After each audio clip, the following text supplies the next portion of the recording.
Hey AP Stats, second video here, and again I hope you guys have attempted these problems before looking at these answers. So this one I'm going to go over the second page, so questions 6, 7, and 9, all multiple choice again, and I'm going to go through each one of them, explain why these answers are what they are.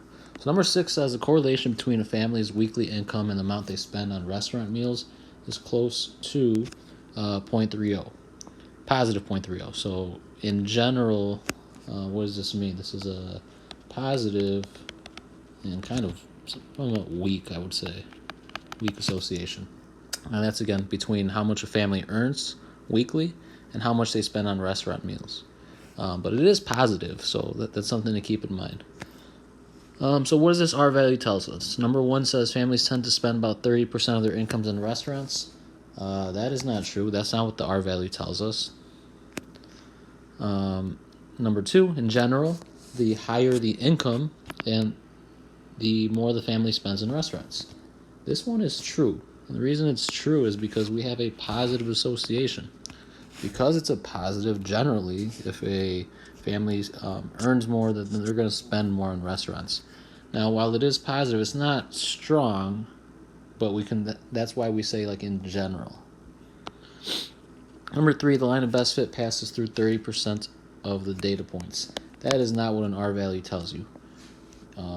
You can have an R value, just give you a little counterexample there, a really strong R value of like 0.9 or something like that, and maybe, or 0.99, and maybe the line only passes through, I don't know, maybe like 10 of the points. So, again, the R value literally only tells you how strong an association is or the direction of it. And we can assume a general inference from that. So in this case, the answer would be B. All right, number 7, the correct answer for this one is D, and I'll go through why. So a medical researcher finds the more overweight a person is, the higher their pulse tends to be. In fact, the model suggests a 12-pound difference in weights are associated with a difference in pulse of 4 minutes. Okay, so interesting that they give us numbers here. But just from reading the, the text there, they say that the model suggests 12-pound differences in weight are associated with pulse rates of 4 per minute. All right. Now, number 1 says the correlation is 0.33. This is your R value. The only way you can find the R value is using your calculator, or if it's given to you, or maybe somehow using this formula and solving for R. They didn't give us any of this. They didn't give us the standard deviation of pounds or the standard deviation of beats per minute. They definitely didn't give us a slope, so there's no way to find the correlation here. So it's not number 1. Number 2, if you lose 6 pounds, your pulse rate will slow down 2 beats per minute. We don't know that. The model suggests that 12-pound differences are associated with 4 pounds per minute, or 4 beats per minute. And while this ratio of 6 to 2 is the same, the reason this one is incorrect is because the wording is so absolute. It says if you lose 6 pounds, your pulse rate must slow down 2 beats per minute. And that's not true. It should slow down. We can predict it to slow down that much. But again, this is just a model. So number 2 is incorrect because of wording.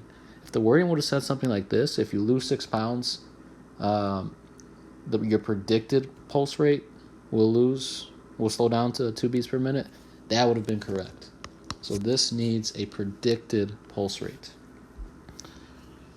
All right, and number 3, a positive residual means a person's pulse rate is higher than the model predicts.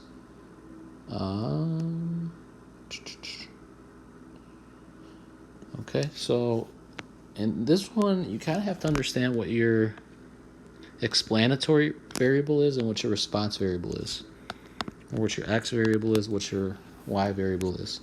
So the X, we find that the more overweight a person is, so that's weight.